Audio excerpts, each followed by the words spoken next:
Do you want to know what supplements I take while I'm training? Watch the video and find out, and comment below on what you take.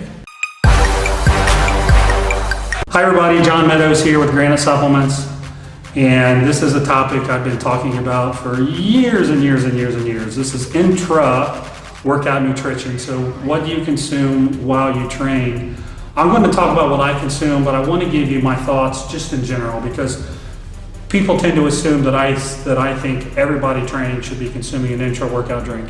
That's not necessarily true. There's kind of three stages that I look at. The first one is, like, let's say you have a beginner.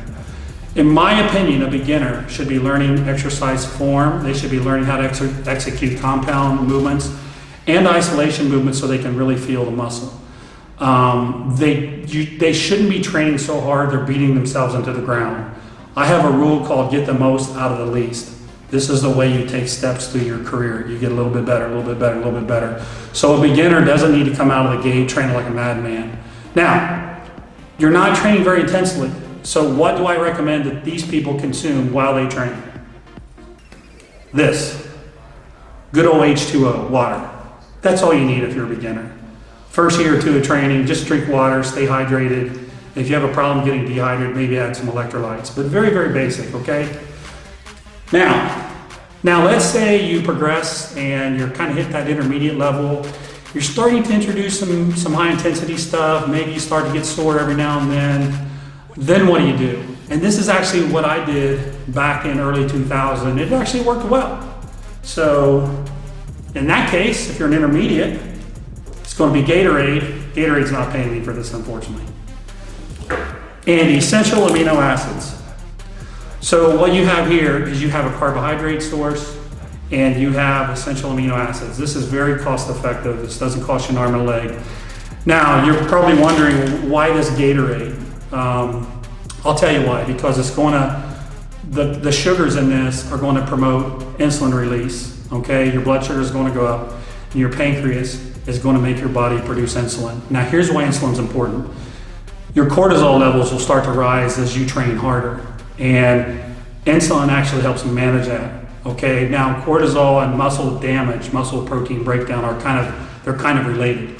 So you can manage the muscle protein breakdown from your workout just through simple Gatorade, and you're providing substrate for muscle accretion. So in other words, those are a lot of fancy words for you can build muscle with essential amino acids. Notice I didn't say branched chain amino acids. Essential amino acids give you the whole spectrum of aminos. Okay, so that's kind of my second level. Now my third level, and this is most of the people I work with, and this is what I personally do. This is what I do. So this is called Recovery Factor X. This is also carbohydrates and essential amino acids, and actually this has pump agents in it also, citrulline and so forth. But this has a carbohydrate in it called branched cyclic dextrin or cluster dextrin. And I really, really like it because it provides an insulin release, but it's steady. It doesn't spike your insulin. I'm not a big fan of like maltodextrin, these cheap carbohydrate powders, because your insulin does this, and then you crash. But what we want is we want steady insulin levels. It's almost like an IV in your arm, a steady insulin drip. That really manages muscle protein breakdown well. And it does it so well that most people really don't even get sore from the training anymore, no matter how hard they train. And this is one of the things that really helped me, and it helps a lot of the IFBB competitors that I work with, and a lot of just people who just train hard. A lot of you may not compete, but you train hard, you love to train, and you're my kind of person, because I've been training over 30 years. So this is kind of step 3. So this way, I just wanted to do this so you could see kind of the 3 levels. So the longer you train, the harder you train, the more experienced you are, the more you need something like this. But then the opposite is true. If you're just getting into this, then maybe water is the right choice for you. So that's it. Thank you for listening, and we'll see you next video.